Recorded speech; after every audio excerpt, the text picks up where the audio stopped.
Hello champions, welcome back to my channel Chinnu explore. మాకు నిన్న హాస్పిటల్లో ఫైర్ డ్రిల్ అనేది కండక్ట్ చేశారండి. ఫైర్ డ్రిల్ అంటే ఏంటి అంటే, ఒకవేళ హాస్పిటల్లో ఫైర్ అనేది అయినప్పుడు అది గ్యాసెస్ వల్ల కానీ, లేకపోతే వుడ్ వల్ల కానీ, లేకపోతే ఫ్యాబ్రిక్ మెటీరియల్స్ ఏదైనా వల్ల కానీ మనకు ఫైర్ అనేది అయినప్పుడు దాన్ని కంట్రోల్ చేయడానికి ఎలాంటి జాగ్రత్తలు తీసుకోవాలనేది ఎక్స్ప్లెయిన్ చేశారు.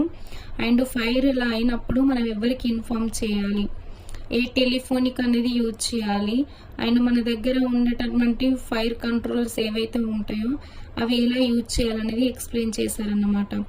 దానికోసమని మేము ఆల్మోస్ట్ 300 మెంబర్స్ వరకు ఆ ఫైర్ డ్రిల్ అనేది మేము అటెండ్ అయ్యామన్నమాట.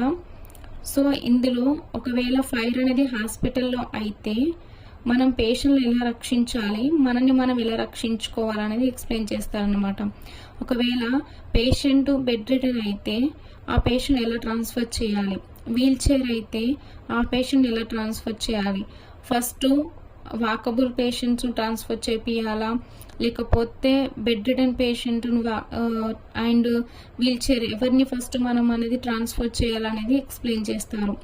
సో అలా చేస్తున్నప్పుడు మనం లిఫ్ట్ యూజ్ చేయాలా, యూజ్ చేయకూడదా అనేది కూడా మనకి ఎక్స్ప్లెయిన్ చేస్తారనమాట. మామూలుగా అయితే మనము ఫైర్ అయ్యేటప్పుడు లిఫ్ట్ అనేది యూజ్ చేయకూడదు.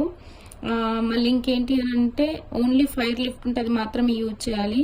అందరం కలిసి స్టెప్స్ వైజ్ నుండి వెళ్ళాలన్నమాట. సో అవన్నింటిని మాకు నిన్న క్లియర్గా ఎక్స్ప్లెయిన్ చేశారనమాట. ఇది ఓన్లీ హాస్పిటల్లే కాదు, ఎక్కడ ఏ ప్లేసెస్లోనైనా ఫైర్ అయినప్పుడు దానికి కావాల్సినటువంటి పాలసీస్, ప్రోటోకాల్స్ అనేవి నేర్చుకుంటారు. సో ఇక్కడ ఏంటి అంటే హాస్పిటల్ వాళ్ళకి అవేర్నెస్ రావడానికి మాకు ఎక్స్ప్లెయిన్ చేశారనమాట. మీరు ఎవరైనా ఫైర్ డ్రిల్ అటెండ్ అయి ఉంటే please like, share, subscribe my channel.